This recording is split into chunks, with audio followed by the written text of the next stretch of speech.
Om Shri Sai Ram, invoking Swami's presence amidst all of us today and offering my loving salutations at his lotus feet. Respected elders, dear brothers, sisters, loving Sai Ram, and a very, very warm welcome to 130th session of Samarpan in Dharmakshetra in Mumbai. It's been a long journey, and this journey has seen so many faces with so many stories and experiences of the Divine Lord that we all pray to. And it is because of such speakers who come here and all of you, all of us who sit here, that we are able to remember Bhagwan on a day-to-day basis. There are many speakers who can tell a story. There are some who can narrate a story. But there are very few who are uniquely chosen who can actually engage you into a story and make you part of the story. And one such uniquely, divinely chosen speaker is amidst us today, and that is Brother Bala Ramachandran. Brother Bala Ramachandran, very lovingly known and called as BRC amongst all the students, is very famous, not just amongst the elder devotees, not just amongst the youth, but also amongst the little kids, the Balvikas children, for the way he engages them into the stories. And those stories are of nothing but of our Divine Master. Today, we are very fortunate to be having a chance to listen to Brother Bala Ramachandran. Brother BRC hails from Chennai. At the age of 15, he came at lotus feet of Bhagwan. At that time, he was part of the bhajan group of Trishur Samiti in Kerala. Moving on in his journey with Bhagwan, in the year 1994, he was blessed to become Swami's student and join Swami's institute in Prashantinilayam, where he spent 5 years of his life from 1994 to 1999. He was in the institute, he completed his BCom and then completed his MFM, at the end of which he was awarded gold medal by Swami himself. Brother BRC, very well known for his bhajan singing. In fact, amongst the circle, it is also said that he holds patent over a very beautiful bhajan, Antaranga Sai, which I'm sure today we'll be requesting him to sing here for Bhagwan and also, help us enjoy that bhajan. Brother BRC has been part of the bhajan group at Prashantinilayam, at Brindavan. Currently, he is an active member and an active bhajan group member of Sundaram Bhajan Group at Chennai. In fact, when Samarpan session started in Chennai by the alumni, he was one of the team members spearheading the Samarpan in Chennai at Sundaram. On the professional front, he works with HDFC Bank as a senior vice president in the HR department. But I'm sure that's a part-time role that he does. Mainly, his main job that Swami has given him is to talk about Swami everywhere across the world, wherever devotees call him to. So without taking much time and without coming in between you all and Brother BRC, let us all join our hands together to welcome Brother BRC. Sai Ram.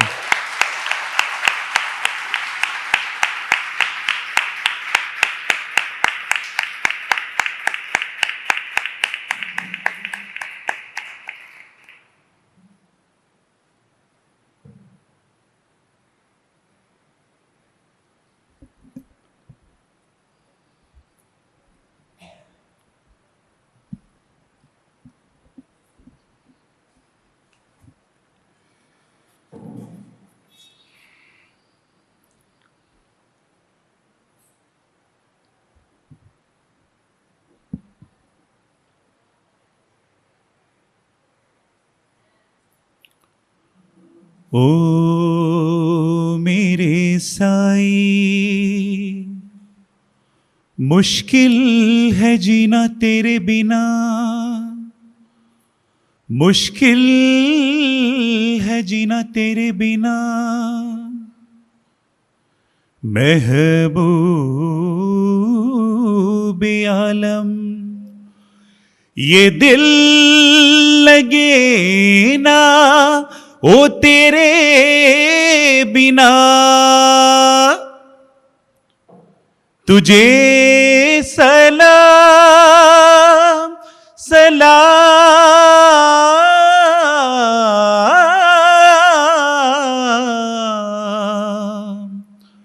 ओ साई मेरे, सोनी लगे जिंदगी तेरे बिना।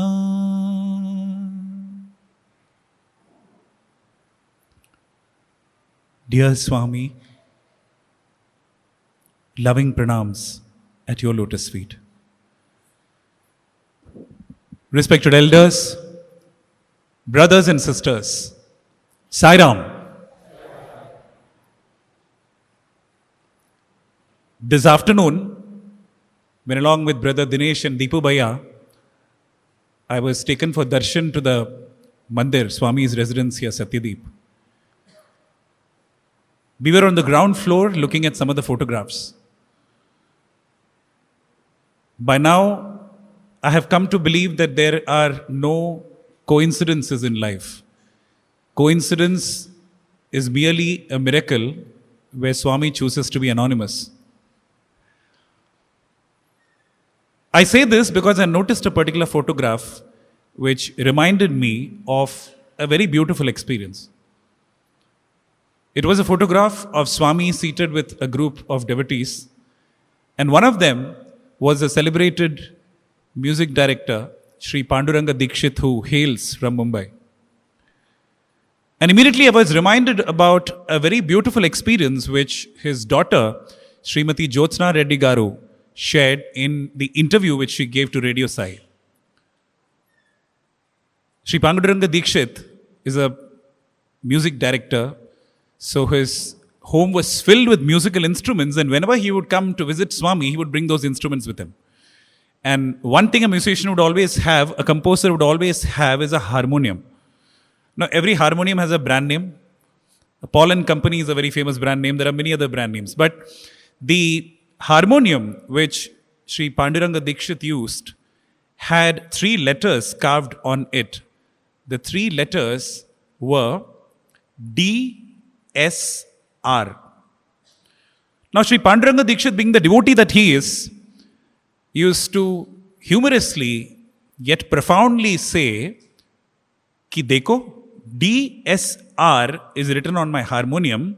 You know what the expansion of D-S-R is? D-S-R is Dikshit Sai Rakshit. Dikshit, the one who is ever protected by Sai. Time rolls on. Bhagwan gets Srimati Jyotsna Reddy Garu married to Sri Raja Reddy Garu. And the Dikshit and the Reddy family unites. Many days later, Bhagwan walks into this room filled with instruments, looks at the same harmonium, looks at the same 3 alphabets, DSR, and said, Malum hai DSR kya hai? And now is the divine full form coming out. Swami gives, so remember he said Dikshit Sai Rakshit. But Swami's interpretation is, Dekho, DSR. इस तरफ D Dixit, उस तरफ R Reddy और बीच में S Sai.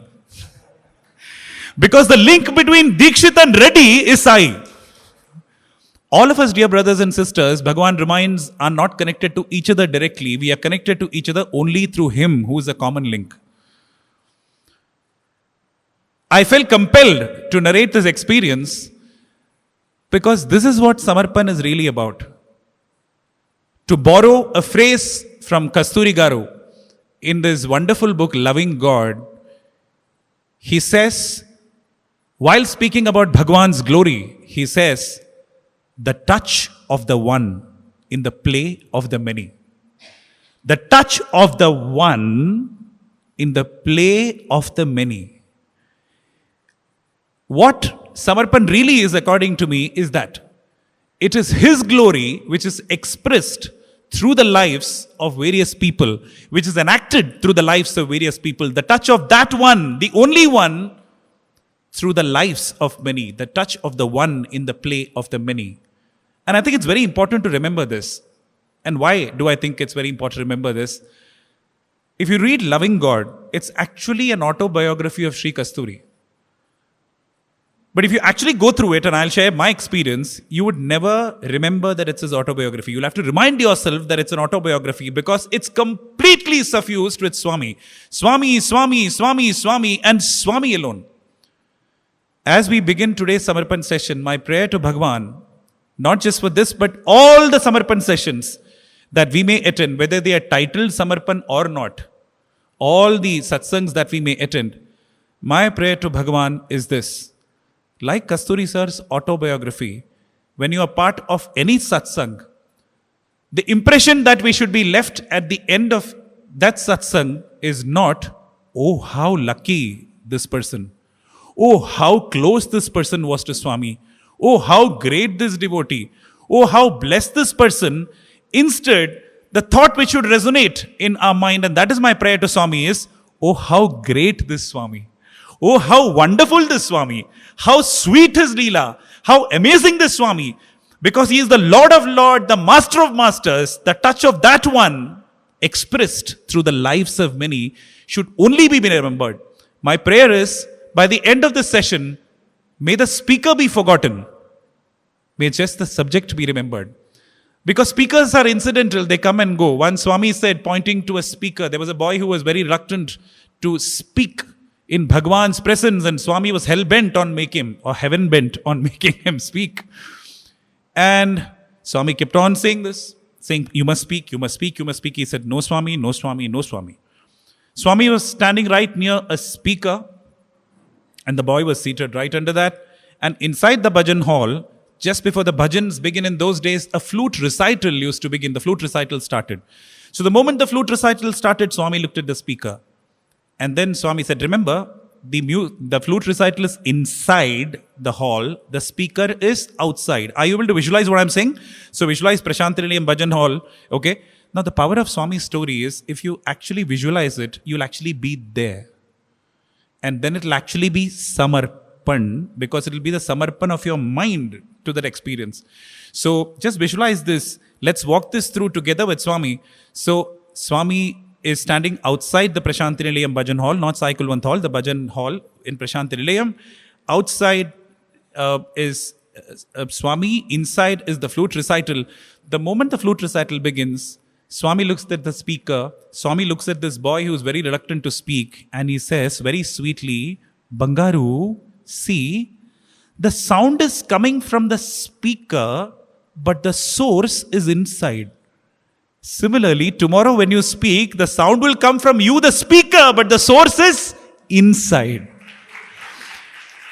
And that is Samarpan. The speaker needs to be forgotten and only the subject remembered. And the Lord remembered. And then it is Samarpan in the truest sense of the term. And that is my prayer to you, Swami. May we forget the speaker. May we remember only you, who is the subject matter of every speech, every satsang in this cosmos.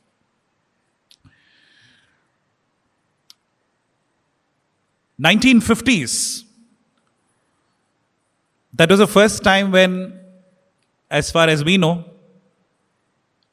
the family in which I was born had the opportunity to come in touch with Bhagwan.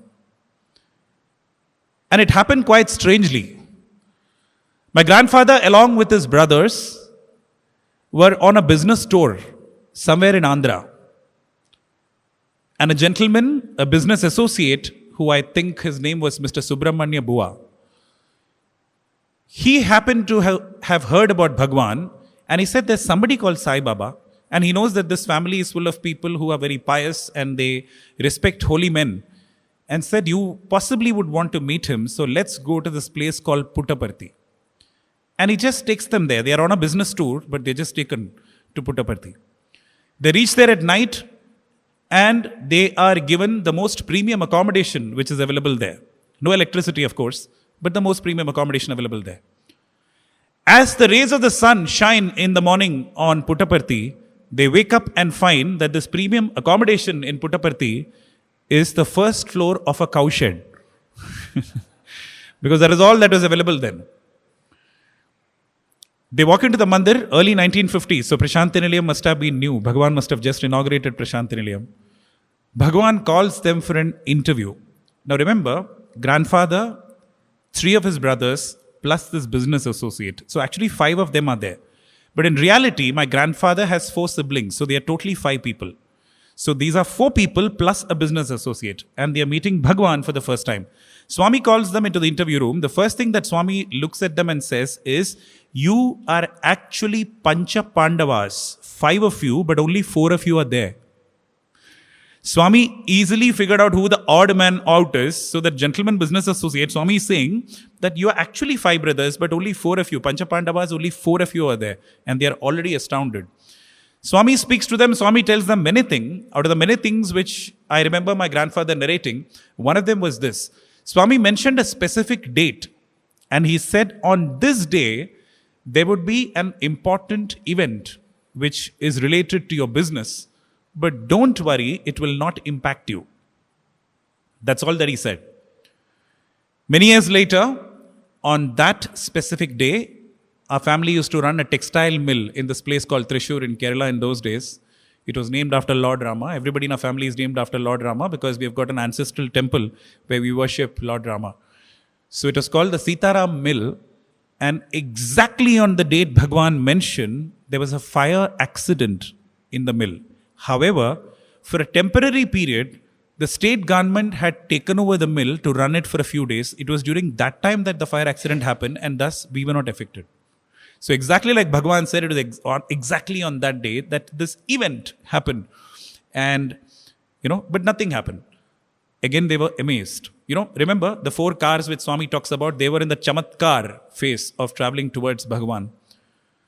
One seemingly funny but interesting conversation which my grandfather had is, my grandfather is petrified or was petrified of dogs. In fact, it runs in the family. So much so that when I was born, even before I was taught my name, I was taught that thou shalt fear dogs. He was so scared of dogs that when Swami asked him, is there anything that you want to ask me and believe? So imagine Swami is asking you, is there anything that you would like to ask? And he says, yes, Swami, I want to ask something. And what is that something? He says, Swami, I'm very scared of dogs. What do I do? So imagine, it was so important for him that he had to ask this question. And very graciously, Swami said, and I believe Swami said this in Tamil, he said, Ipdi nanachikoye means think of it like this. He says, see, the problem is you are thinking of it as D-O-G, dog. You should actually think of it as G-O-D, God. So the moment you look at it as God, there is no problem. In fact, there's a common saying in this country, and it's used in different languages. They say that if you see the stone, you don't find the dog. If you find the dog, you don't get the stone. Did you talk about that here? In South India, they talk about that. If you find the stone. But that is from the point of view of you actually chasing away the dog with the stone. But the origin of it is different. There is a statue of a dog. If you look at it as stone, you don't see the dog. If you look at it as dog, you don't see the stone. So the question is, are you looking at it as dog? Are you looking at it as God? Swami as always was prophetic. Nothing which Bhagwan utters is in jest. Would you believe this?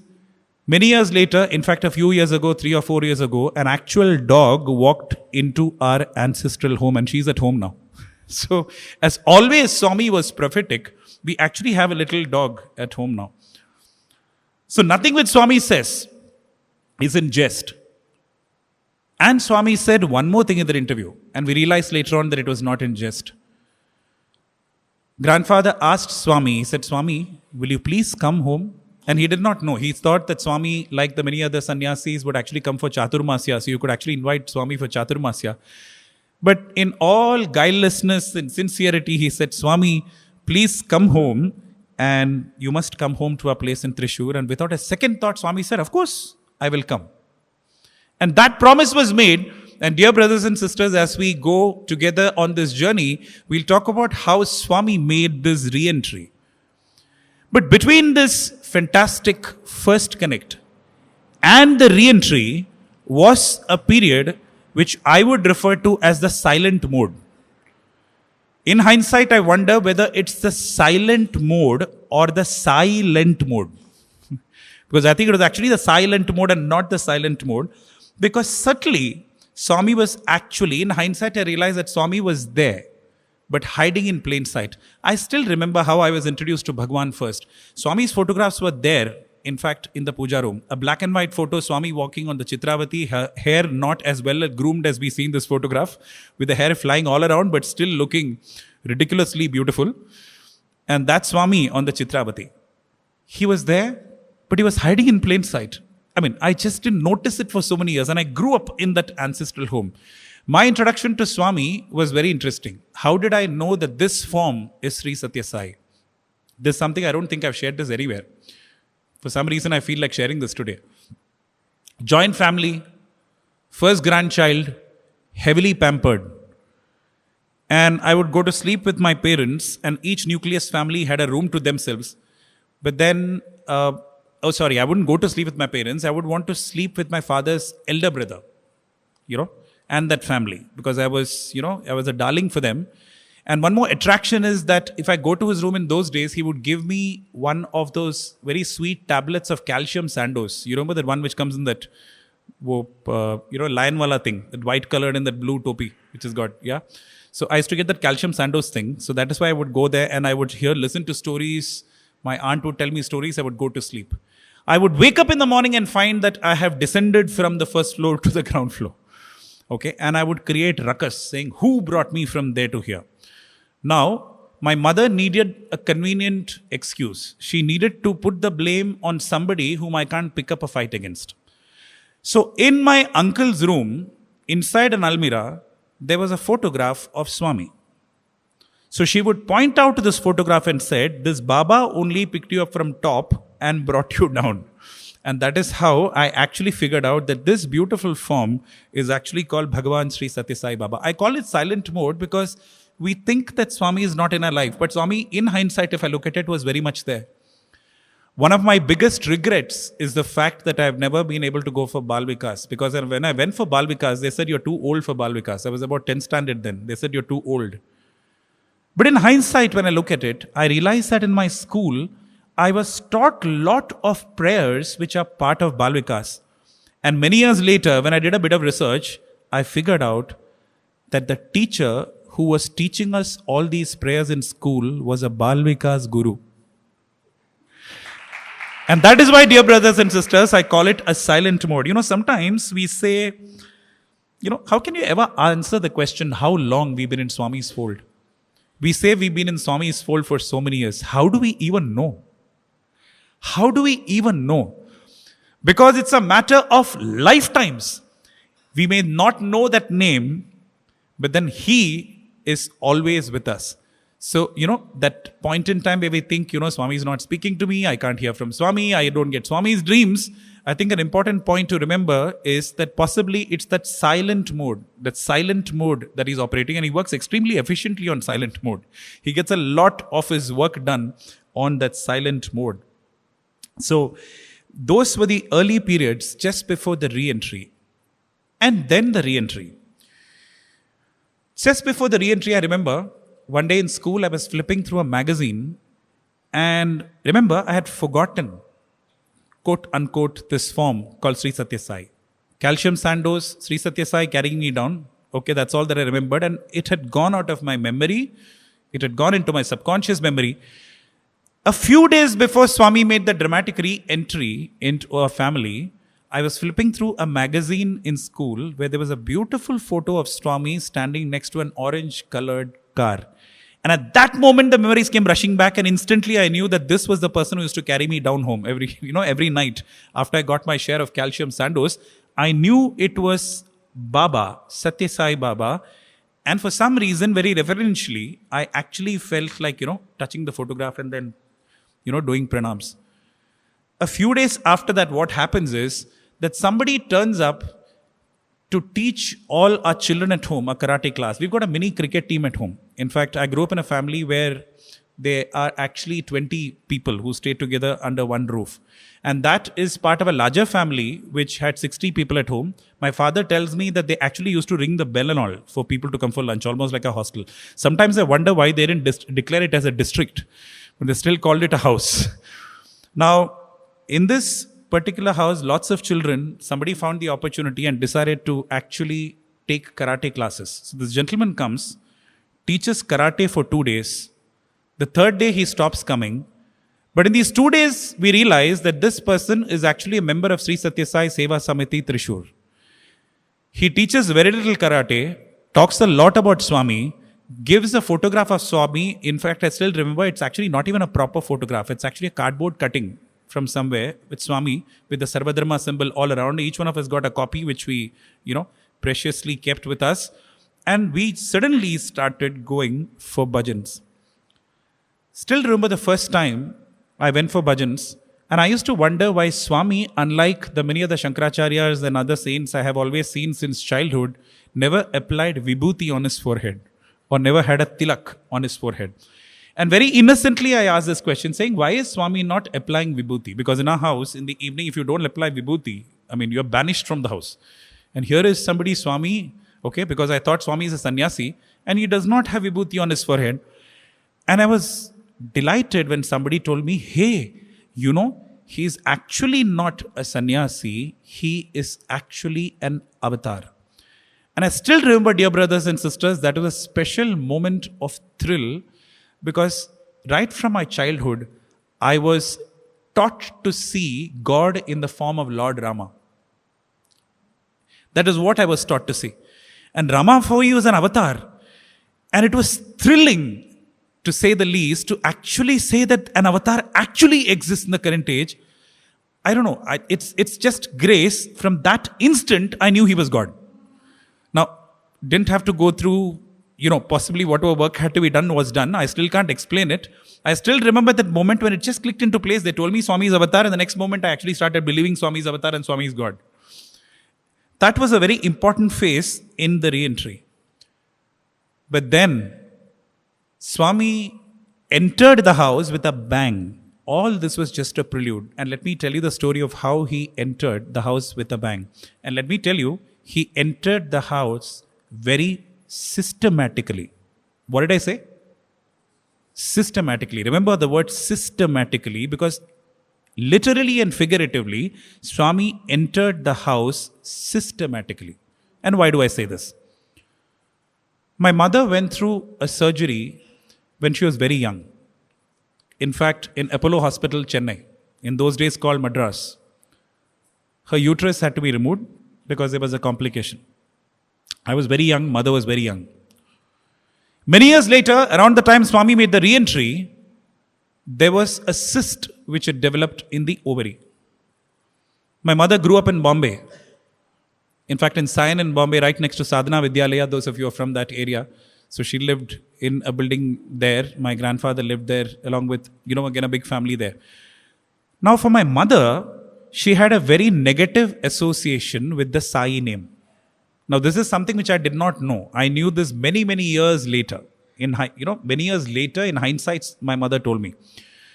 What had happened is that in the apartment she stayed, in the building that she stayed, on the ground floor, there was somebody who was Swami's devotee, and this gentleman had gone to Prashantinilayam, and it had so happened that he had passed away in Prashantinilayam.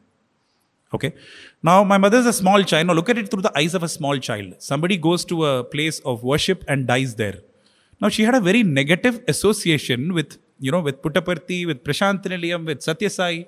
Okay. Now, the devotee considered it a blessing, saying, oh my God, you're actually passing away in Prashantinilayam. But then, that is not how her child's eyes saw it. And for her, this was ill omen. Anything to do with Satya Sai is ill omen. Now, naturally, she did not say this at home. It's a joint family where things are decided. It's very centralized. They decide and then you have to follow. So she would not come for bhajans when we started going for bhajans. When my father started taking us every Sunday for bhajans, she would not come for bhajans. She would give all kinds of excuses. She would say, no, I have to take care of my in-laws. She would actually quote Swami and say, Swami says duty is God. Okay. So seva is more important. Hands that help are holy than lips that pray. But she actually did not want anything to do with Swami. That was the reality. And this was the time when the cyst became a bit of a problem. In fact, to put it in layman's terms, they actually did a laparoscopy. And they said that the cyst was the size of an orange. And if you don't do something about it, it will burst and it can be fatal. We had very little time. Now, this was just before we got the opportunity to go and physically visit Swami in Prashanti Nilayam. This was just before Onam celebrations in Kerala. So I had gone and got selected for singing. I was in school at that time. I think I was in the 9th standard or 10th standard at that point of time. I got selected for singing. And I had an opportunity to sing in Bhagwan's presence. And all of us were supposed to go. The tickets have been booked. My mother actually did not want to come to Prashanti Nilayam. But only thing is, she felt that I would be disappointed if we don't take the trip. And hence, out of maternal affection, she keeps quiet. Swami knows exactly which levers to work on. So he did exactly that. Now what happens? We go for bhajans one day. I remember a big fight at home, which mother saying, I will not come for bhajans. But my father put his foot down and said, you must come for bhajans. And then she came for bhajans. It was a Trishur Samiti in Kerala. She chose a spot which is the farthest away from Swami's photo. In fact, she had her back against the wall literally. Because she said, I am not coming anywhere near you, okay? And the farthest, my husband bullied me and hence I have come. But I'm going to sit far, far behind. And she was sitting there. As the bhajans progressed, dear brothers and sisters, she experienced a terrible stomachache. And she just walked out to the bhajan hall. My father scolded her saying, this is indiscipline, you can't walk out. But she said, I had a terrible pain, I just couldn't sit. The next day, she goes to see the doctor because there was a scan done and there was a laparoscopy which was supposed to be done. Sorry, I said laparoscopy earlier. That was actually a scan. A laparoscopy was supposed to be done. The next day, she goes there. Our family doctors, we know this hospital very well. There's a hospital called Jubilee Mission Hospital in Trishur in Kerala. So we go there and I've gone to school. My father goes along with mother. Mother's taken inside the theater for the laparoscopy. The senior most, there's a junior doctor who is doing this. About half an hour later, the junior doctor walks out. A more senior doctor walks in. After that, the slightly more senior doctor walks out. Even more senior doctor walks in. And it kept on happening till the department head walks in. And now you really panic. I mean, if this is happening, imagine if you're actually sitting outside and this is happening, this is definitely not good news. And my father is worried. And he was desperately waiting for news, very worried, when finally the chief doctor, who happens to be a family friend, walked out and he told my father's name is Sita Raman, but he's called Kannan. He said, Kannan, I don't know what to say. This is unbelievable. The cyst which we saw in the scan is missing. There is only a scar as though it has been freshly operated a day before. The cyst went missing. Completely missing. But this is only half of the story. My mother wakes up and my mother is all tears. And why is my mother all tears? My mother describes her experience. What happens is the anesthetist comes and she's administered general anesthesia before the laparoscopy. And just as the anesthetist is holding her hands and asking her, are you worried? She says, no, I'm not worried. I've got operated many times since I was young. So this is nothing new for me. She said, but you seem to be muttering something. I said, no, I'm just saying Sri Rama Jayam, Sri Rama Jayam, Sri Rama Jayam, the Lord, the name of Lord Rama, which she's accustomed to. She's a great devotee of Lord Hanuman and Rama. So she was saying Sri Rama Jayam, Sri Rama Jayam, Sri Rama Jayam. But what happens is, just before she was administered anesthesia, unknowingly in her lips, the Sri Rama Jayam, Sri Rama Jayam, Sri Rama Jayam, Sri Rama Jayam becomes Om Shri Sai Ram, Om Shri Sai Ram, Om Shri Sai Ram, Om Shri Sai Ram. This person who dislikes this form starts chanting Om Shri Sai Ram. Suddenly the anesthetist disappears. In the place of the anesthetist is Swami standing. That form which she does not like to see is standing and is holding her hands and is saying, Bangaru, why fear when I am here? At that point of time, my mother does not even know that Swami says, my wife here when I am here. We have not led Sai literature. And that is the story of how very systematically Swami entered the family. That's why I said it was a very systematic entry. And dear brothers and sisters, this is even before we saw Bhagwan for the first time. In fact, 2 days before we took the journey. And my mother was well enough to travel to Prashantinilayam. Go to Prashantinilayam.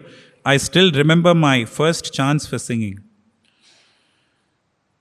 Interestingly, the bhajans that day happened in a very unusual place. Now, this was not Sai Kulwant Hall. This was 92. So, this was the old Prashantinilayam, not the sand, but the concrete. So, just for those of you who have not seen it to visualize, outside the, so, very few of us may realize this, or some of us may not realize this.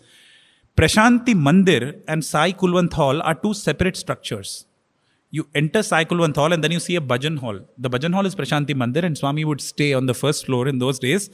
And that hall which you see outside now is the Sai Kulwant Hall. So Sai Kulwant Hall and the roof was not there. It was an open area. And there was, it was concrete flooring. That is how it was in those days. Now, the rest of what I'm going to say you is kind of there almost. Okay, there's a slight modification. Right outside the bhajan hall, there are two levels of the portico. It's called the upper portico and the lower portico. Now, the bhajans happened in the lower portico. Around the place where Swami's Mahasamadhi today is, around that place is where we were sitting. And that is where bhajans happened. And in fact, today you saw Swami go through the, lower portico also in the darshan video that we saw. So we're sitting in the lower portico, bhajans were happening. And the first ever bhajan which I got to sing is a Sarvadharma bhajan, Ramakrishna Prabhutu. It was bhajan number 21. I never thought I'll get an opportunity, but Swami stayed long enough for that bhajan to come. And Swami actually walked out exactly during that bhajan. He started distributing dhotis. Now something interesting happened. He gave dhotis to everybody. He looked at me. He was about to give me the dhoti. Suddenly he took it back. And as though he had forgotten to give me that dhoti, he gave it to everybody else and skipped me. And I was devastated. Everybody's getting it, only I didn't. But what happened is somebody went and reminded him saying, Swami, this boy did not get Swami. And then he looked at me, oh, you didn't get? Ayo pavam, he said. And then he threw this dhoti at me. But there's an interesting prequel to this, not sequel. Since my mother grew up in Bombay as per standard operating procedure, I was born in Bombay. Okay, Bombay is my place of birth. In fact, my mother, me and my younger brother, all three of us were born at the same clinic in Bombay. A few days before my mother delivered me, I was told that she was taking a walk around that Sayan Matunga area, and she was taken for a walk. Her brother had taken for a walk along with my father, and she tripped and she fell down on the platform. Okay, now that is dangerous. Now you just can't go and tell home, and you have a grandfather at home who's a terror. So you just can't tell at home. At that moment, my uncle makes a desperate prayer to Shirdi Sai saying, Lord, I will bring this baby, I will come to Shirdi and I will offer you a chadar. You know the chadar that we offer? Okay. That prayer was made. It looks like the prayer worked because I came in proper shape without any major deformities. But the prayer was forgotten. The chadar was never offered. When this happened and when I told this to my mother suddenly remembered saying, just like we forgot to give the chadar, it was as though Swami forgot to give the dhoti. It was actually the connection of the Shirdi and the Satya Sai where he's saying, you forgot? Oh, I also forgot.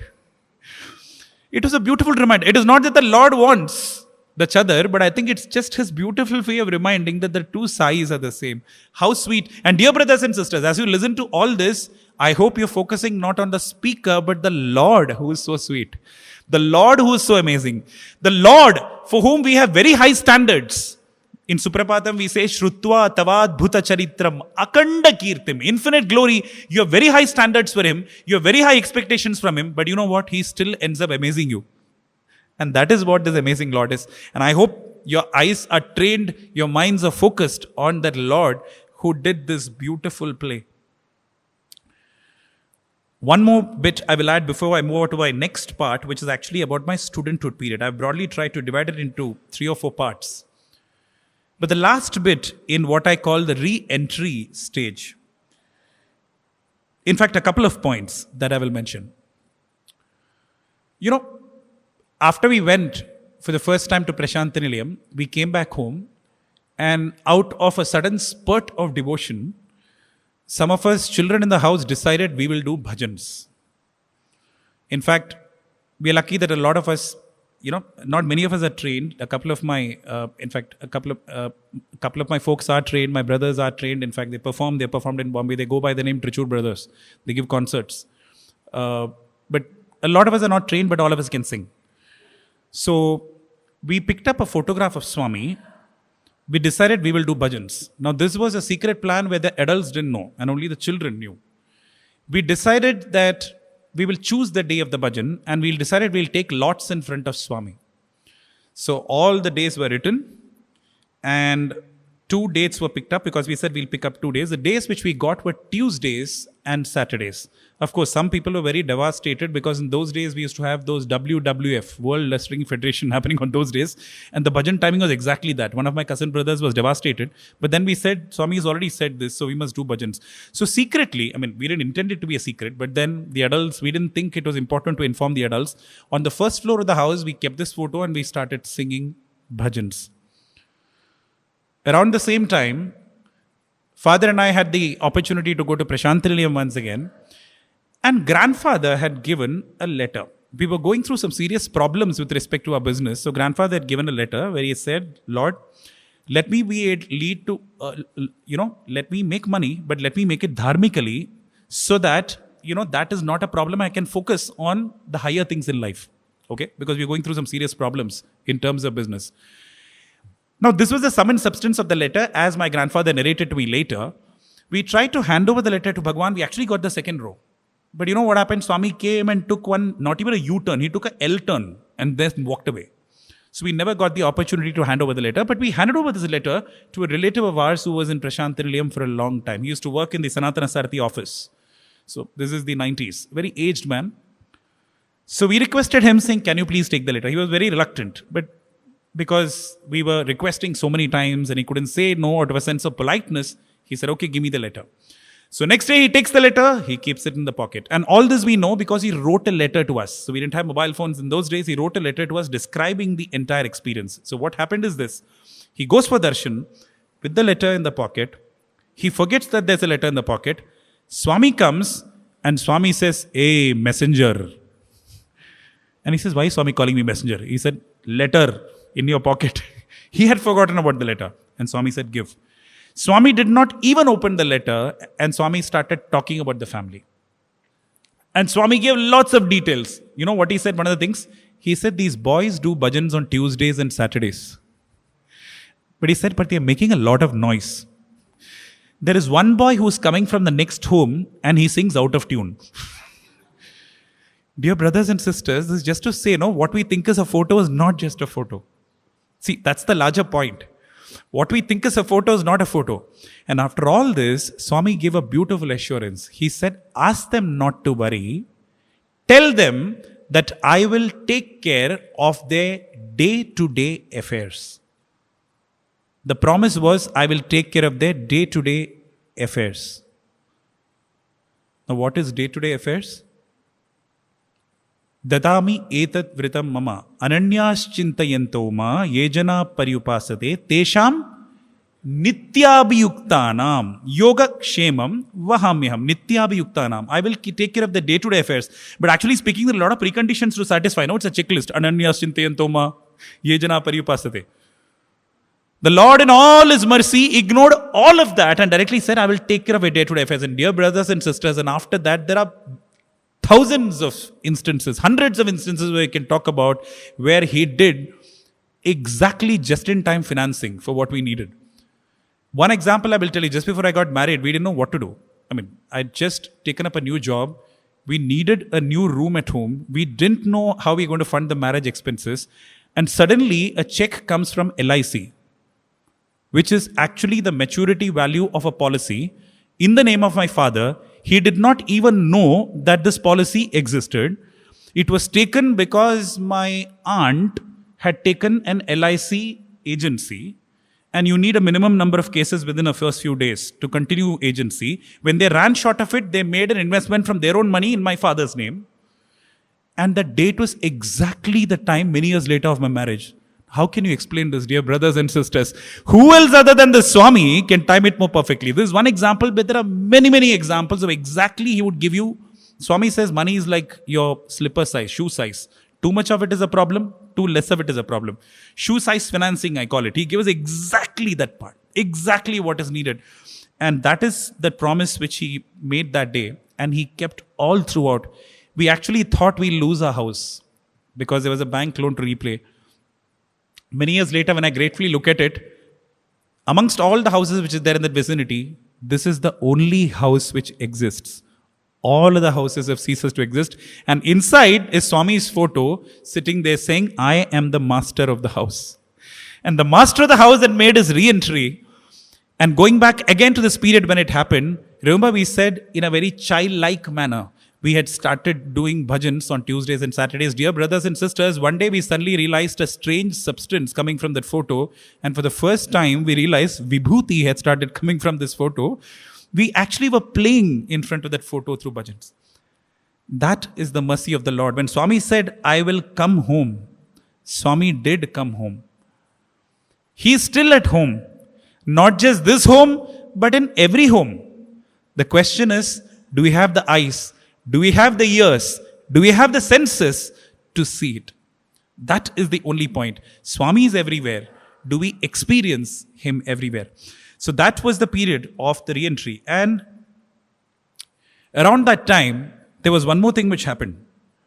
There was a major confusion at home because we had a system of, instead of good morning and good evening, grandfather had instituted a very good system where he said that instead of good evening, good morning, good night, you would say Hare Krishna. So we would not say goodbye, we'll say Hare Krishna. So that was a system he introduced it. Quite strange because we are a family where you should be saying Hare Rama. But we said Hare Krishna for some reason, and that continued for many years. After coming into Bhagwan's fold, grandfather has a dilemma. Should I now abandon Hare Krishna? Should I switch to Jai Sai Ram? Serious dilemma, no? Will the Swami get upset? You never know. It's a question of loyalty now, correct? Do you say Jai Sai Ram, okay, or do you say Hare Krishna? And this dilemma is haunting him and he doesn't know what to do. He's totally troubled and it's not going out of his head. It's buzzing in his head like a bee which refuses to keep silent. And one day a Sanatana Sarathi episode comes. We had just started subscribing, and behind Sanatana Sarathi you'll have an excerpt, from Swami's discourse. And that discourse, which came at the time when this bee was buzzing in his head, what did that Sanatana Sarathi discourse say, that extract say? It says, it is only essential that the name of the Lord should be chanted with love. It is only essential that the name of the Lord should be chanted with love. It does not matter whether you say Hare Krishna or Jai Sai Ram. Dear brothers and sisters, just ponder on this. Many years before, Swami gave this discourse.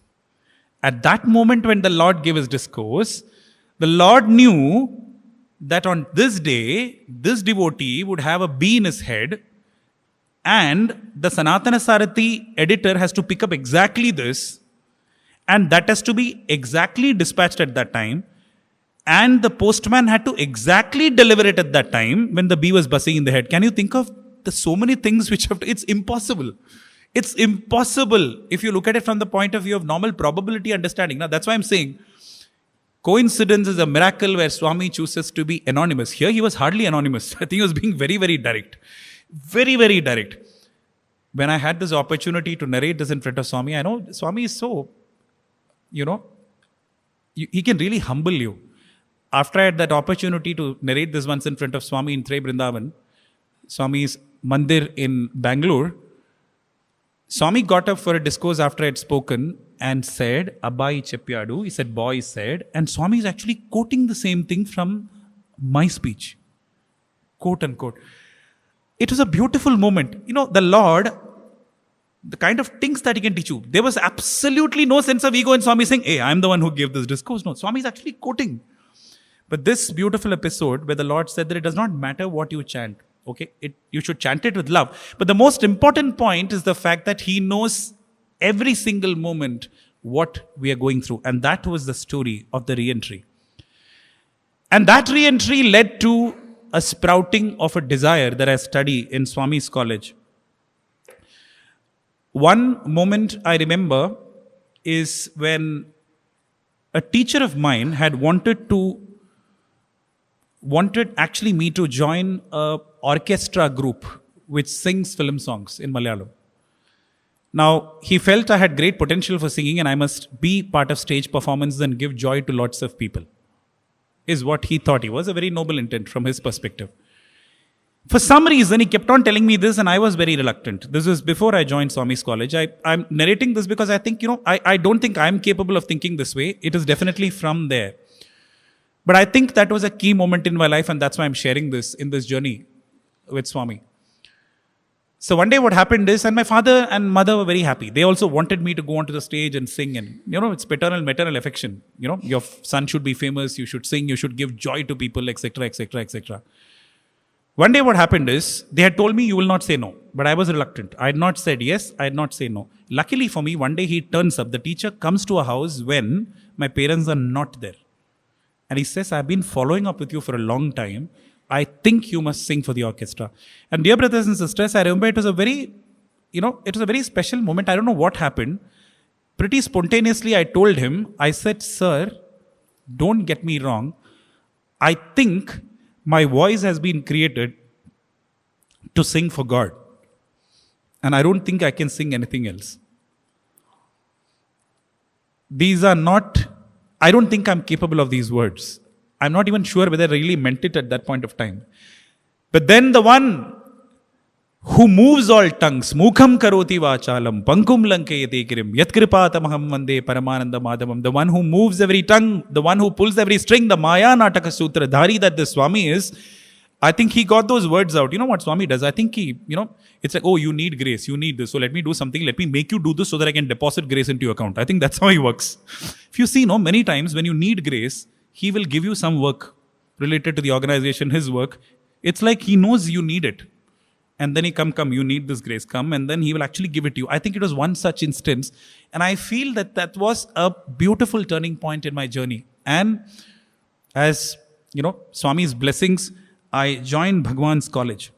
And then started a beautiful era, which I will now get into, the period of studenthood. One of the first experiences I remember is, a classmate of mine, his name is Rakesh. I mention his name because I've got his permission to mention his name. We were in the same room in the hostel in Brindavan in Whitefield, C6. I still remember this. So some of our brothers here will remember this. Actually, the A floor, the B floor, and the C floor. Okay. Now, Rakesh had to have regular medication because otherwise he would get fits. One day he goes to the bathroom and then doesn't come back for a long time. Boys were all worried. All of us ran in there and found something is wrong. We knocked at the door. He didn't open. We had to break the door open and he was semi-conscious. He had actually got fits. He was carried, promptly taken to the general hospital in Whitefield, and then by Swami's grace, he was fine. A few days later, both of us were sitting in front of Bhagwan, as Bhagwan's will would have it. There's a token system inside the hostel. So, both of us happened to be in the same row. And both of us landed in front of Swami's Jula in Tre Vrindavan. In fact, that photograph was put up some time before. Oh, this photo should stay for some time. I hope this stays on because this reminds me about another story. And Swami wills, I'll talk about that. But there's a Jula where Swami sits and right in front of that, both of us were sitting. Swami came, he sat down on the Jula, he bent, he leaned forward and spoke in Tamil. Now, I understand Malayalam, I understand Tamil. My friend Rakesh is from Kerala, brother Rakesh is from Kerala, he understands only Malayalam. So he leaned forward and he was actually speaking to Rakesh, but I was posted next to him on duty. Why I realized later. Swami told him in Tamil. I'll tell you what Swami said and later translate it for you in English, for those of you who don't follow Tamil. Swami said, Ungitta vandu panam illena Swami கிட்ட சொல்லக்கூடாதா Swami வந்து மருந்து வாங்கி கொடுக்க மாட்டேனா if you don't have money should you not have told Swami would Swami not have got you the medicines and in that instant I knew what had gone wrong. He had not received money from home, he had not bought medicines, he had not had medicines, that's why he got the fits. Now, I couldn't react at that point of time. I went out of after Trey Brindavan. We came out of this Trey session. We were in the presence of Swami's Mandir. At the earliest opportunity, I went up to him. I caught hold of him and said, "From now on, don't call me brother. Don't call anybody brother, because you lied to us. You hid things from us. You did not have money. You didn't buy medicine. That's why you got fits." And then Brother Rakesh looked at me as though I was Bhagavan Sri Satya Sai Baba, saying, "Brother, as of this morning when I last checked, you were not omniscient, omnipresent, omnipotent. How did this happen? I mean, what did they feed you in the hostel?" And then I told him, saying, "Brother, I did not say this is exactly what Swami said. Isn't this true?" And he admitted, saying, "This is exactly true." So, it's one thing to read about omniscience, omnipresence, omnipotence, and it's one thing to actually see it in action. And that is one of the first experiences I got to see. The second one was even more interesting, even more funny. There was another boy who had come along with me from Thrissur. In fact, we studied 11th and 12th together, and I will not name this brother given the nature of the experience that I'm going to narrate. So, he did not want to join Swami's college. In fact, in the application form, sometime before, Brother Siddharth was talking about how because he had filled up something wrong in the application form, somebody said he will not be given admission. Brother, here was a case where this boy had dirtily filled up his application form, struck off things and made it messy because his objective was the application should get rejected. His application got accepted. He was called for the test. Just before he had to go for the exam, he met with an accident. A matter of sorrow, but he rejoiced because he had a fracture, and hence he was sure that he can't go to Prashant Nilayam for writing the exam. He was taken to the doctor. The doctor examined and said, "You've got a fracture. It's very bad, but I think it's okay to travel." Still remember, he comes, so nothing is working for him. He comes, I still remember, he used to come in a cycle rickshaw. The cycle rickshaws which would be there in Mandir in those days. From there, he would come, the exams would happen in the school building. We have the Ganesha there. Now I think he looks pink. He is pink and yellow and pink now. The pink cute Ganesha opposite to the college, where the school is. So that's why we went and wrote the exam. In the exam, multiple choice exam. First of all, he did not study. Second, he made sure that the answers he knew also, he marked it wrong. And it's multiple choice. So it is wrong. So it's either right or wrong. You get 1 or 0. He passed the exam. He was called for the interview. He spoke very arrogantly in the interview. He went around Ganesha 108 times in Prashant Nilayam praying that he should not get admission. Normally people do, this around Ganesha. But Ganesha must have got instructions from High Command to keep his big ears closed. So that prayer didn't work. And actually what happened is he got admission and he joined the college. And imagine somebody who joins the college like this, there's a sense of rebellion which is boiling inside him. So what he did is, he wanted to, somehow show his angst at Swami. So what he did is, he had got into, certain habits which were not beneficial for him. He used to smoke, even when he was in school. So he went, this is when Bhagavan was there in 1994. Bhagavan was there in Brindavan. He walked outside the campus, which isn't allowed. It's a strict no-no. You can be expelled from the hostel. He walks outside the campus, goes out, smokes, comes back. And in the evening, in the dining hall, which is also our prayer hall, and also a study room for combined studies in Whitefield in Brindavan hostel. So 3 of us are sitting next to Bhagavan's photo, and with a lot of, arrogance and jubilant pride, he says, you talk about your hostel and discipline. I went outside and smoked today. Okay. And I got very worried for him. I said, "Brother, don't do this. You'll get kicked out of the hostel." Okay. He said, "Nobody will know.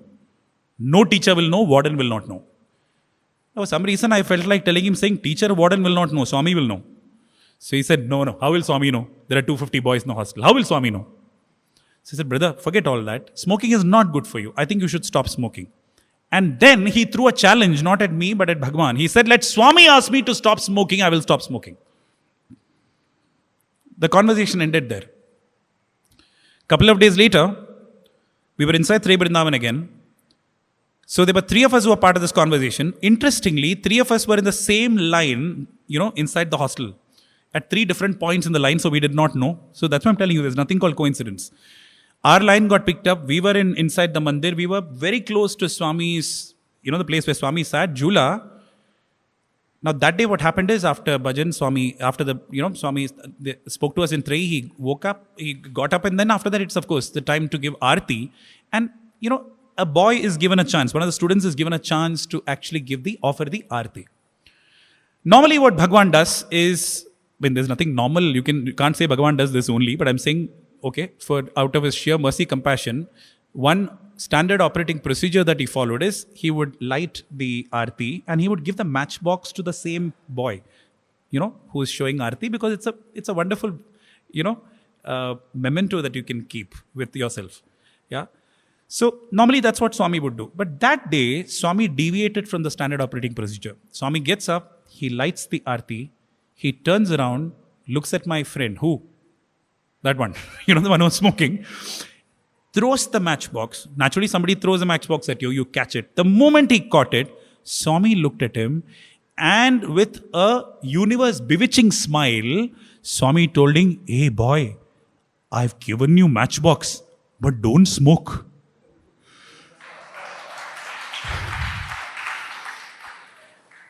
This was exactly the reaction of the audience there. Except for 3 people in the audience. For us, it was dug. Imagine, he had challenged Swami. The most beautiful thing is everybody, including the warden, laughed because they thought Swami was joking. Swami did not give him away. But the point is, the message was delivered. And I asked him, I looked at him and said, "Now what?" He had absolutely nothing to say. He said, "Om Shri Sai Ram." Absolutely nothing to say. He's still in touch. Still in touch, part of Swami's fold. How things can happen, how the Lord can turn things around. He's a philosopher's stone. In fact, sometimes I think, Swami, how does it matter, Swami? How does it matter what I am, Swami? What prarabdha karma you're talking about? You are the philosopher's stone, Swami. You touch me, I will become gold. How does it matter whether I'm pure or impure? I am the most impure, Swami. But I will still come to you because you are the philosopher's stone, Swami. You touch me, I will become Bangaru, Swami. When this Lord is there, dear brothers and sisters, what do we have to worry? Do we have to even worry about whether we'll make spiritual progress or not? If we, dear brothers and sisters, can't achieve the highest goal in life, nobody can, because we have seen the Lord. We have known His name, and we are in His presence currently. We still are with Him. So that is the Lord, that beautiful facet I saw. If the first one was the mother, the second one was the father. The one dose of discipline that he gave to ensure that this brother is firmly established in his thought and his consciousness. Let me narrate one more experience, and again a very amusing one. But, again it reiterates the point that Swami knows everything, even now, including what we are thinking now. One of my classmates decided to give a letter to Swami. He'd written a letter, kept it in front of the altar in the cupboard in the hostel, and he had taken it for darshan. He took it for darshan that day, Swami didn't pick up the letter. Took it next day, didn't pick up the letter. Third day, didn't pick up the letter. It went on for days together. Now, I know law of probability does not work with Swami, but in those days, 3-4 darshans you take, Swami would take your letter. But for him, it was not happening. After some time, Swami was making it very obvious. Swami would take the letter from the boy on the left, the boy on the right, but skip him. After some time, Swami started not coming to the row where he was sitting. So much so that boy started avoiding sitting with him, because you sit next to this fellow, Swami will not come there.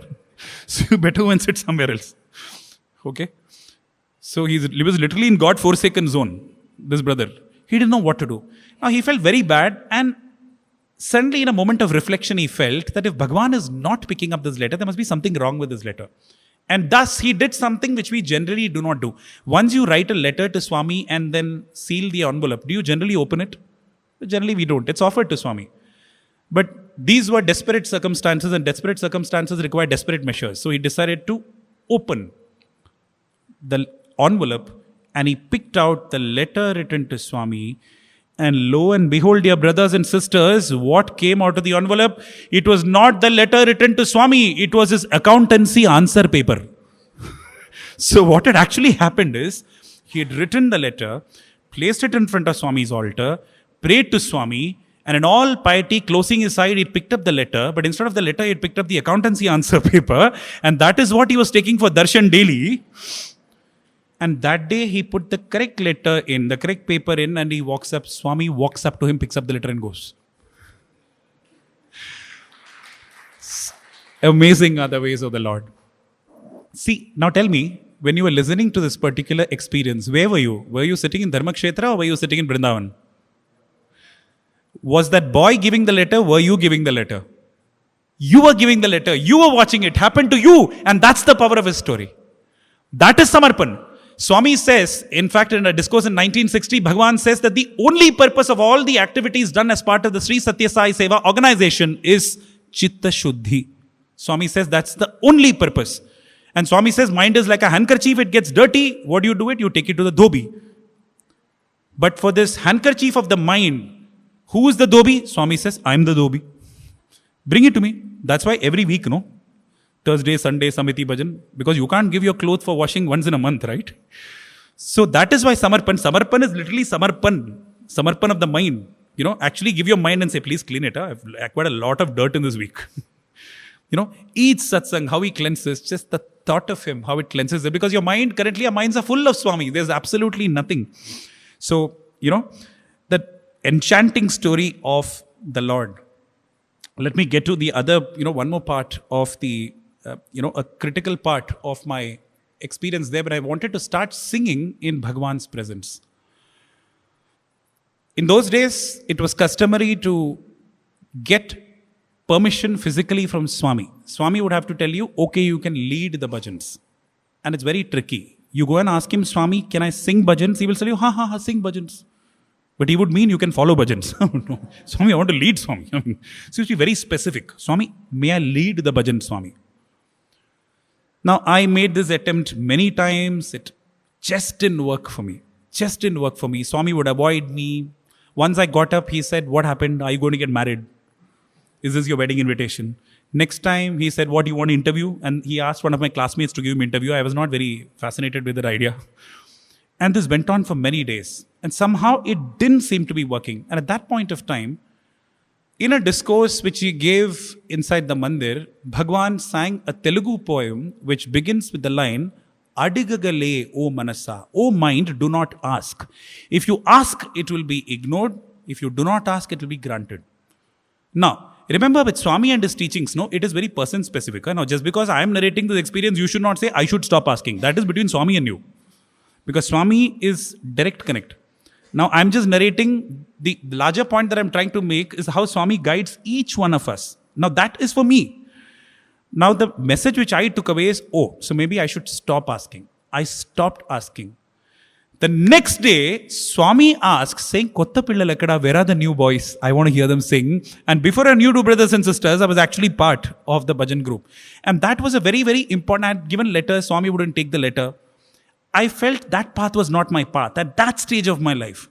I'm sharing this because it has got a connection to a later episode, which I will share after this. I started singing bhajans. Many years later, I suddenly went into a period which is called the cold storage period. The cold storage period is where suddenly Swami is not looking at you. You're not allowed to sing. Your name is not there in the bhajan list. Why? Nobody tells you. Nobody will explain. You are in cold storage. You are abandoned.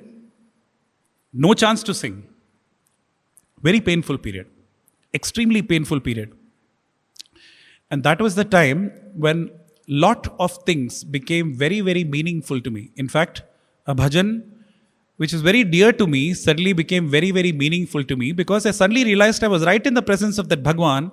I had come from a family where I was pampered. I left all that. I came here thinking, Swami, you are there to shower all that affection that I'd loved, that my loved ones were showering there. And now, Swami, you're not even looking at me. And then I used to feel that external Swami is not for me. My Swami is the one internally. A lot of people told me that you're very selfish if you ask for Swami's external attention. And then I said, okay, Swami, outside there is only one Swami, but inside everybody has got one Swami. And that Swami is very special for me. And that is when one bhajan became very, very special for me. And many days I would stand on the hostel terrace, sing this bhajan and then cry. Antaranga Sai, Anathanatha Sai, Antaranga Sai, Anathanatha Sai, Dina Bandhu Sai, Karuna Sindhu Sai, Dina Bandhu Sai, Karuna Sindhu Sai, Antaranga Sai, Anathanatha Sai, Ramakrishna Shiva Shakti, Prema Rupa Sai, Ramakrishna Shiva Shakti, Prema Rupa Sai, Yugavatar Baba Shri Satya Sai, Yugavatar Baba Shri Satya Sai, Antaranga Sai, Anathanatha Sai. Whenever I would sing this bhajan, it's easy to say, Swami, you are inside, and ignore that beautiful Swami when he's outside. But at some point of time, you feel very bad. He's all around you. Like they say, water, water, all around, but not a drop to drink. The Lord all around, but not a drop to drink. So when I would sing this bhajan in the last line, Yugavatar Baba Shri Satya Sai, in my mind, I would try and stretch my hand as furthest as that I can so that I can latch on to his robe. And that is why I would sing, Yugavatar Baba. That was every inch of me straining to try and grasp the hem of his robe, but it was beyond reach.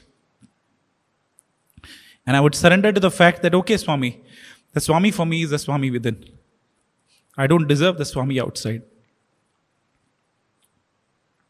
Cold storage. And as I'm saying this, I'm sure all of us have experiences in different parts of our life. The touch of the one and the play of the many, like I said. It's the play of the many, but you will still feel the touch of that one. I was out of action. Nobody would tell me why.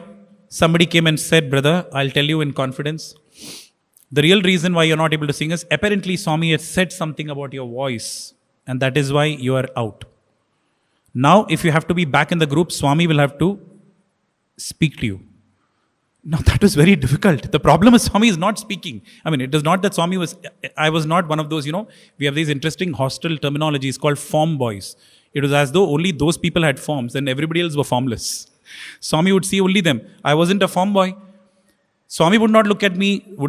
Swami would not speak to me. So what do I really do? What happened is it was the global Akhanda Bhajan time, Prashanti Mandir. I was sitting somewhere in the middle of the hall because I had absolutely no chance to sing. Swami was sitting on the throne and the first session of bhajans, 1 hour was over. And after that 1 hour concluded, Swami got off his throne and was walking towards Purnachandra. And Swami was staying in Purnachandra in those days. At that point of time, one of the teachers who was responsible for the bhajan group, I saw him turn around and call me, beckon me. And I was very happy. I couldn't believe this.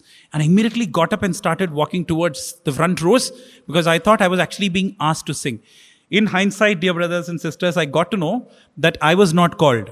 It was actually some other person who had called. I had thought that I was called and I started walking. And this teacher thought, why disappoint him? Anyway, Swami is not on the chair. And that is how I went forward. And he asked me, what bhajan do you want to sing?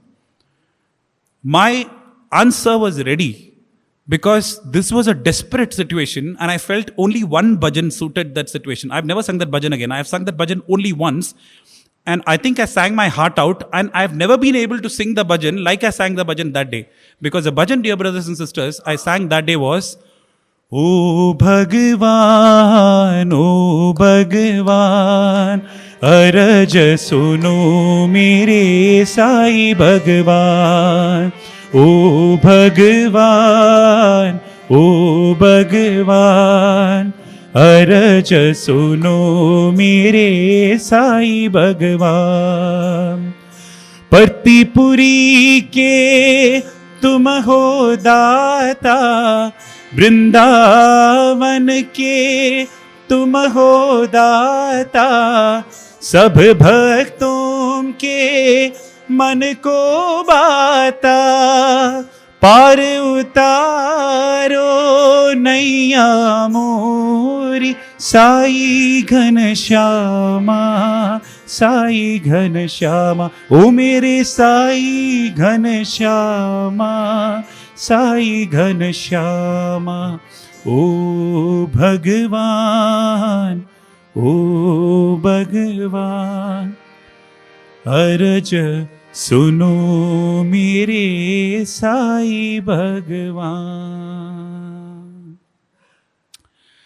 As I sang these lines, if you visualize, dear brothers and sisters, Swami was walking towards Purna Chandra in the Sai Kulwant Hall. Can you visualize that? Swami was actually walking. And in my mind's eye, I couldn't see him because I was inside the bhajan hall. I'm visualizing Swami walking, and despite his thick stock of hair, I'm hoping it still goes into his hair. This plea of mine, this do or die situation. But this is unauthorized singing. I had not got the Lord's permission to sing, so I knew that this was this one bhajan. However, it was only a question of who would bell the cat, because somebody had taken the risk to give me a bhajan. Other teachers started giving me bhajans. And the next day morning of Akhanda bhajan, I started singing, but Bhagavan was not seated on the chair. Now, if Bhagavan comes in and sees me singing, the teacher is caught, I am caught. So what happened is this. I just started singing a bhajan. Exactly when I started singing the bhajan, Bhagavan walks out of the interview room. Now, dear brothers and sisters, what you see here is the interview room chair. So Bhagavan walks out of the interview room in Prashanti Nilayam. Swami's car is parked outside because Swami was apparently going to the college auditorium for a drama rehearsal that was going on. He was going to watch the drama rehearsal. So Swami's car was parked outside, in Sai Kulwant Hall. And it was like Swami made it very obvious. He came out. The moment Swami steps out, I have started the first line. Now I can't stop because I've already started singing. What Swami does is, he's actually clearly, Swami comes out and he's walking towards the left where the car is. But he walks 2 steps and there's a sudden break that he does a U-turn, walks straight inside the bhajan hall. I'm already singing, I'm caught. He sits on the chair. Now I have no choice but to sing and get caught. But the bhajan I was singing at that point of time was quite appropriately the Lord's will. And look at how the master of master draws the script. संकट हरणा श्री साई रमणा, संकट हरणा श्री साई रमणा, पंकज चरणा नमो नमो, पंकज चरणा नमो नमो, वेदोद्धरणा वेंकटरमणा, लक्ष्मी नारायण नमोस्तुते, नमो नमो नमो नमो, पंकज चरणा नमो नमो, पंकज चरणा Namo Namo. Swami sat there, and it was as though he was very delighted with the bhajan. He was closing his eyes, he was doing this, and I'm wondering, Swami, are you actually responding to my bhajan? Because I don't think I was singing it very well. Swami gets up after the bhajan. Swami opens his eyes and a beautiful smile, a sight for the lords to see, for the gods to see. Immediately after the bhajan, he gets up and walks away, either to tell you, I came only for your bhajan. The mercy of the Lord. Again, dear brothers and sisters, when you listen to this line, and that's my fear, do not allow it to become autobiographical. This is not about me. This is about the compassion of the Lord. This is what He does. the mercy, the compassion, ahetuka daya sindhu, the ocean of limitless, costless compassion. Swami walks towards the car, but I'm still thinking, look at my monkey mind. Oh, Swami came, Swami looked at me, I'm caught. I will not get chance. Evening I come, my name is there in the top of the list. I'm surprised. Why? Because then one of my student brothers come and tell me, saying, BRC, you know what happened? Swami actually came and Swami spoke about you. Now, what did Swami speak about me? Now, there's a backstory to this. When I was going through the struggle, somebody came and told me, Swami is not allowing you to sing. What are you doing about it? I said, I'm praying. And there's a teacher who told me, I said, sir, I'm praying. Have you written a letter to Swami? I said, no, because you know my history, right? Letters never worked for me. For me, it didn't work. My path was different. That's how I had understood it. Praying worked, letter didn't work. So I said, no, sir. He said, there's no use. You have to give a letter. Now, as it is, I was going through a crisis in terms of my singing. Okay. Now I have a spiritual crisis also because my foundations are shaken. I had understood that that is not my path. But here he says there's no use. But what does Swami say? Swami goes there, and for some reason, I've heard that Swami would call me parrot voice because I think I had a very squeaky voice. So Swami goes there and says, he speaks to a couple of boys. He's taking them to task because while bhajans were in progress, he had noticed that they were checking the shruti for the next bhajan and they were putting the ear to the harmonium. Swami noticed that apparently, and Swami was taking them to task. And then Swami says, Telisa, parrot voice, letter rasyadu. He said, this parrot voice, that boy, he wrote a letter to me. And Swami narrates the content of the letter I have written. He says that in this letter he has written, Swami, I am not getting chance to sing, Swami. Please give me chance to sing, Swami. Swami, even if you don't give me harmonium, no problem, Swami. I will sing without harmonium. Swami is saying this. Swami is saying he's written all this. See, he is willing to sing without harmonium. You have harmonium and you are doing this. And that is how my re-entry happened, because the Lord had to speak about me. But dear brothers and sisters, now let me tell you, I never wrote a letter. I only prayed. But Swami said, I wrote a letter, thereby showing me praying is equal to writing a letter. I was re-established in my faith. You're clapping for this. Now listen to the second part of the Lord's amazing Leela. The teacher who told me to write the letter was seated in the audience in the auditorium, and Swami said, parrot voice letter rasyadu. He thought I wrote the letter. He was confirmed in his faith and I was confirmed in my faith. This is the beauty of the Lord. Again, dear brothers and sisters, this is not about me. This is actually about the power of prayer. The Lord listens. Sri Ramakrishna Paramahamsa says that the Lord listens to everything. He listens to even the footfall of an ant. As an ant whose footfall has been listened to, I can tell you confidently, he listens to the footfall of an ant. In this very divine presence, I think somewhere here, our beloved teacher, Sri Sanjay Sahani, while speaking in front of Bhagwan in Dharmakshetra, I think said this. He said, prayer is man's only strength and God's only weakness. And the Lord had to admit that it is his weakness. The Lord, who is all powerful, admitted that it is his own weakness. So I think, here, people who are here should never forget the power of prayer. It can accomplish anything. And that is the lesson that I learned, that the Lord actually will listen to a prayer which comes from the heart. Because he resides in the heart. Even if it doesn't come from the heart, he listens to it. I think he makes a big fuss of it in terms of saying that you must be sincere. The Lord's name is called Bhava Prasu. Bhava Prasu means the one which gives birth to Bhava. You say, with Bhavam you should chant the name of the Lord. That's right. But that's the utopian state, the ultimate state. That's like saying that I will actually, once I learn swimming, I will get into water. I mean, how is that possible? But the Lord's name is Bhava Prasu. Chant his name and the Bhavam happens automatically. It automatically comes. He ensures that he gives you the wherewithal to melt him. I know we are running short of time. I think we're already out of time, brother, right? Okay. So 5 minutes. So what I will do is I will get to the last part of what I have to share.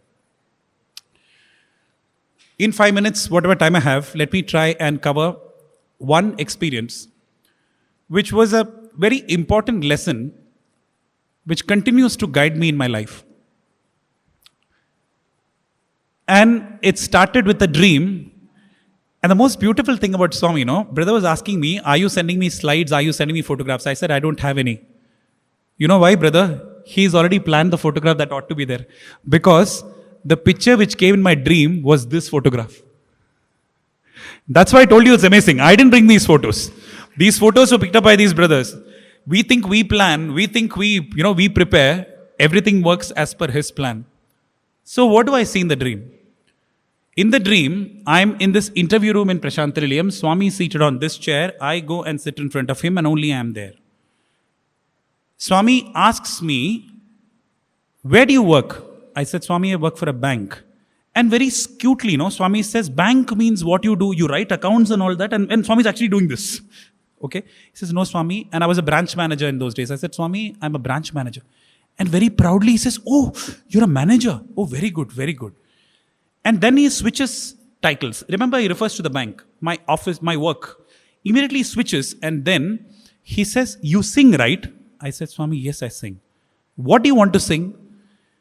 What do you want to sing? And I suddenly start singing a song, which is not really one of my favorite songs, etc. But in that dream, I start singing a song which we would commonly sing in front of Bhagwan. And the moment I start singing that song, Swami asks me which song, I tell him the song, and you know what happens? I see something amazing. Swami gets off that chair, he squats on the ground, like all of us are sitting.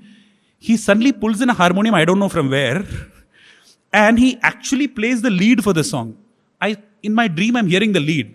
The lead was na na na na na. It was crystal clear. It was an HD quality dream, So na na na na na, and I start singing. Teri hai zameen, tera asmaan, tu bada mehban, tu bakshish kar, sabhi ka hai tu, sabhi tere. Khuda mere tu bakshish kar. Not really. Brothers, you'll remember this. We have sung it before Swami many times. Not one of my favorites. I had no clue why I started singing that song. Now, Swami was just playing the harmonium. Swami is actually playing the harmonium. Okay, accompanying me on the harmonium. And suddenly what happens is, in the dream, I skip the first stanza. This is the zero stanza. The first stanza is, तेरी मर्जी से है मालिक हम इस दुनिया में आए हैं. But I skip that stanza and I directly go to the second stanza in the dream.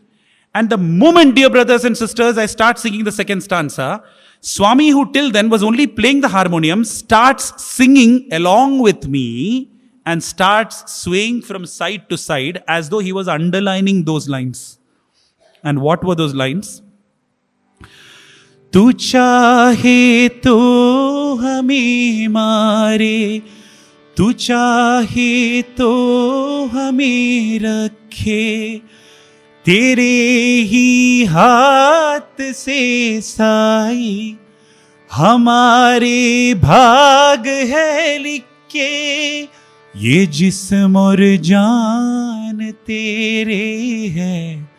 ये सब अरमान तेरे है, तेरी है ज़मीन. तू चाहे तो हमें मारे, तू चाहे तो हमें रखे. To this audience, I don't have to explain that meaning to you. Anywhere in India, I would have to do that. मारे या रखे, तेरे ही हाथ से साए हमारे भाग है लिखे. Let the script of my life, O Lord, be written by your hand. It doesn't matter whether it's pain or pleasure, whether it's victory or loss, whether it's honor or dishonor. It doesn't matter, Swami, but may it be written by your hands. And I did not realize the significance of what he was saying at that point of time. And immediately after that, Swami got up and said, very good, very good, very good. And then he gets up right in front of this chair and he materializes Vibhuti.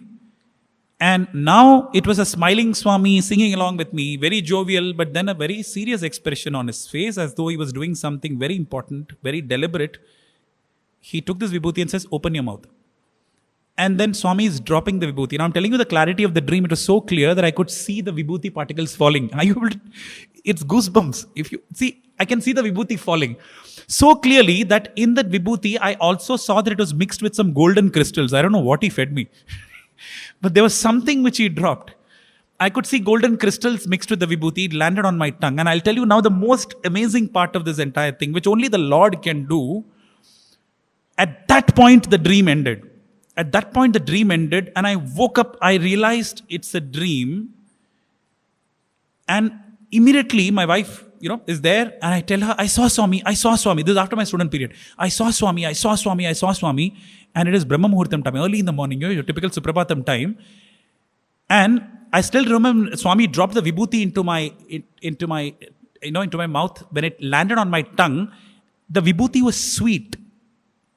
And dear brothers and sisters, the unbelievable thing is, even after I woke up for 10-15 seconds, the sweetness was lingering on my tongue, but there was no vibhuti.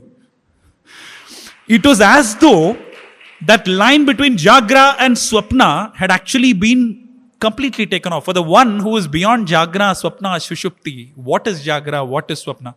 The one who says everything is dream, everything is dream, everything is dream. What is Jagra, Swapna, Shushupti for that Lord? So he just drops this and that sweetness still lingering. Dear brothers and sisters, I did not understand the significance of it at that point of time. But you know what would happen? Immediately after that, I went through the most troubling period at work. While I'll not get into the details, troubling period at work. And every time I went through the troubling period, it was exactly before this line would come back to my mind. Tu chahe to hame mare, tu chahe to hame rakhe, tere hi haath se sai, hamare bhaag hai likhe.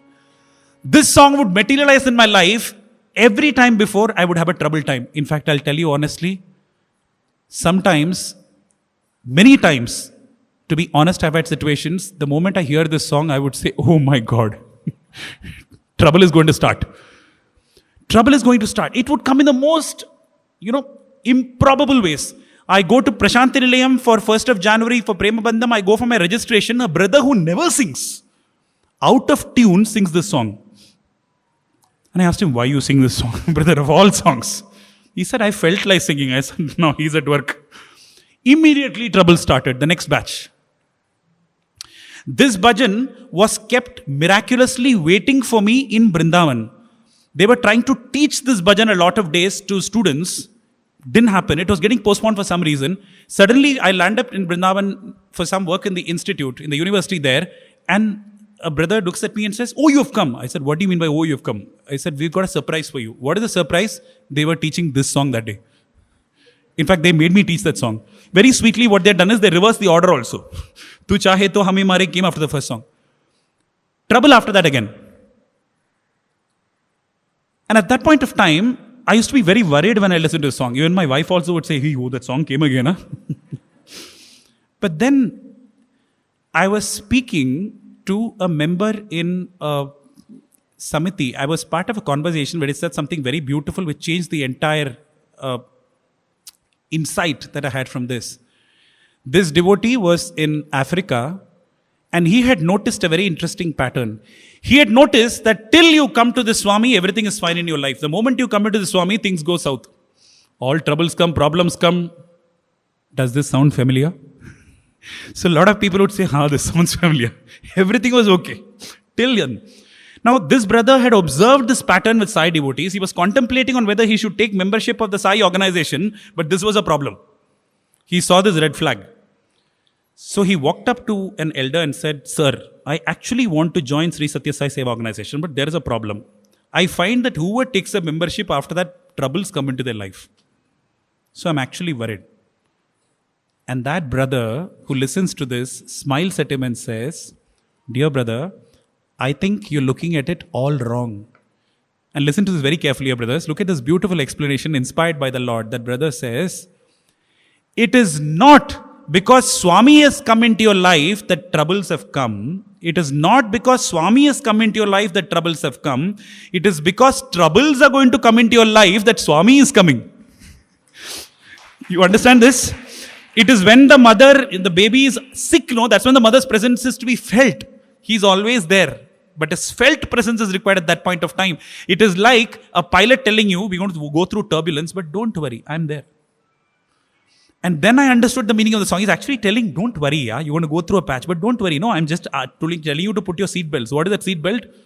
When dark clouds fill your skies, hiding sunshine from your eyes, say his name, see his form. Hold on, hold on, Sai Ram.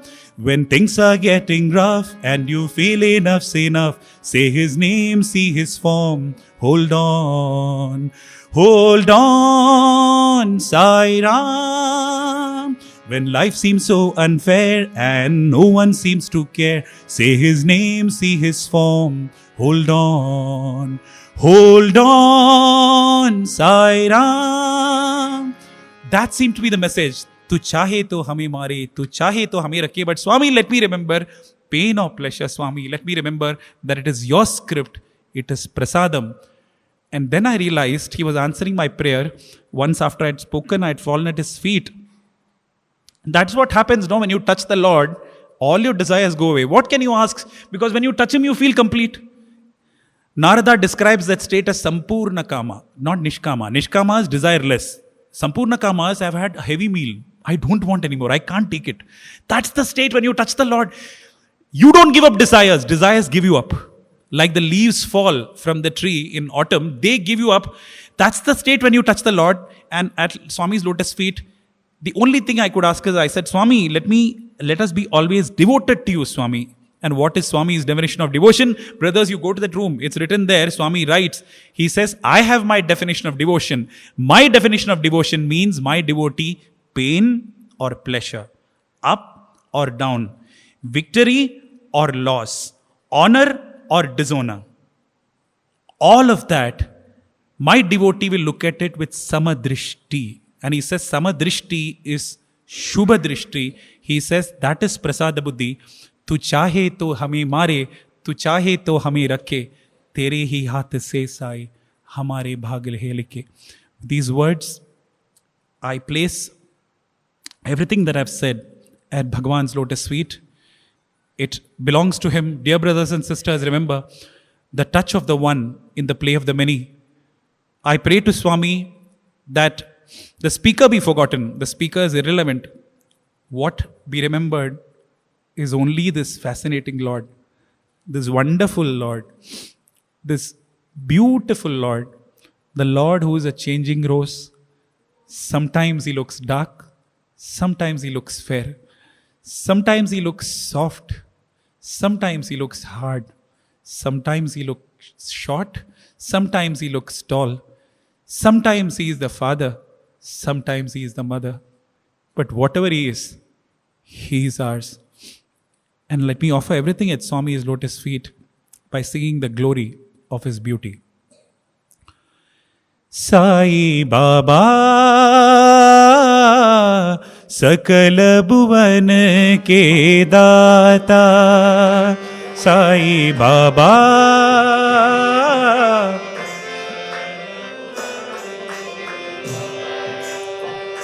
Sai Baba Sakala Bhuvan ke Data.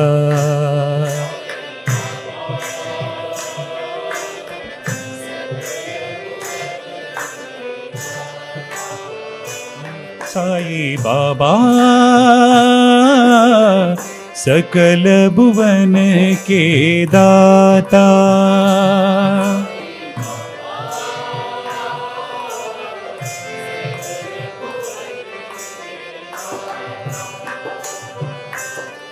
रूप मनोहर कमलाकांता,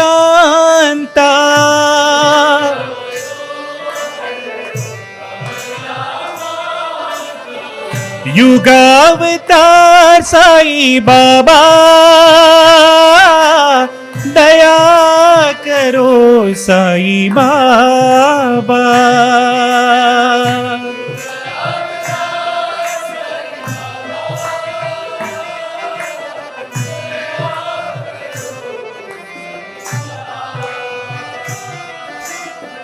युगावतार साई बाबा,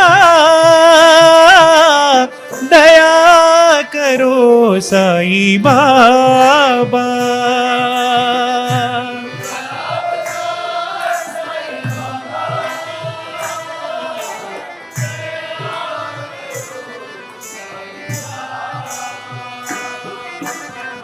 शिरडी परती हृदय निवासी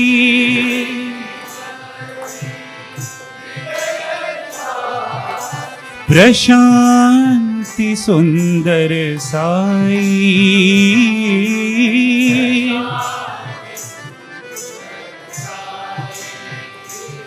मेरे प्रशांति सुंदर Sai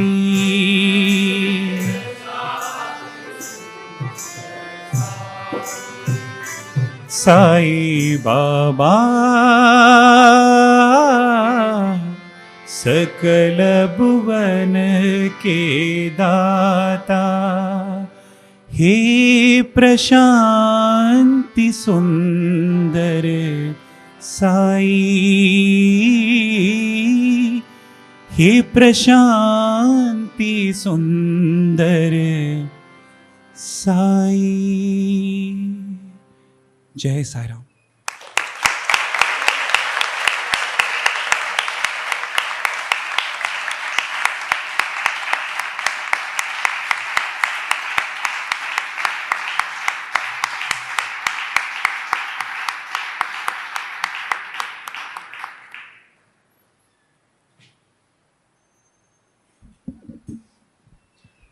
I'm sure these are the most adventurous, humorous, and emotional 90 minutes that we all just spent. What a lovely story. While I'm sure we all thought it was his story, but let us not be in delusion. It is always his story narrated by many of us, because in his story, all of us are part of. It is always, I'm sure when you were listening to these stories, somewhere you were able to relate. You were able to picture yourself.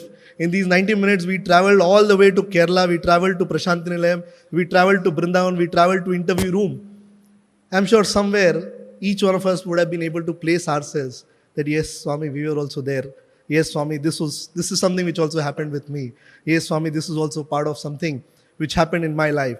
And that's why it is always his story. And like brother kept highlighting, it is not the person who is speaking, it is the person about whom it is being spoken. And that is always Bhagwan Shri Sat Sai Baba. And it is always very contextual to whom it is spoken to whom it is given as an experience. We always have to take everything in our context. How does it place in our lives? And last but not the least, the most important thing amongst the many important things which brother just shared with all of us is that let us not forget in our mundane lives, and particularly in Bombay, a very fast-paced life, though we keep saying that Swami, you're always with us, we keep forgetting that Swami is there with us. And that's why it is very important for all of us to remember, it is not just a simple two-dimensional photograph. It is not a three-dimensional statue that we are sitting in front of. It is a living and breathing photograph. It is a living and breathing statue that we are sitting in front of. And everything that we feel here, everything that we think here, Swami is listening, Swami is watching, and he is going to be reciprocating. If we all just believe that in our lives, every day will be a story revealed in our life, which will be his story played through our lives. Thank you very much. We cannot thank BRC brother. He's our own, and his birthplace is anyways Mumbai. So all the more our own. But we can only express our gratitude to Swami of having sent BRC brother today to Dharmakshetra. And we can express gratitude to Swami for having given chance to us to sit here and have a worthy 90 minutes of our life listening to his story. Once again, thanking Bhagwan for this wonderful opportunity. Sai Ram.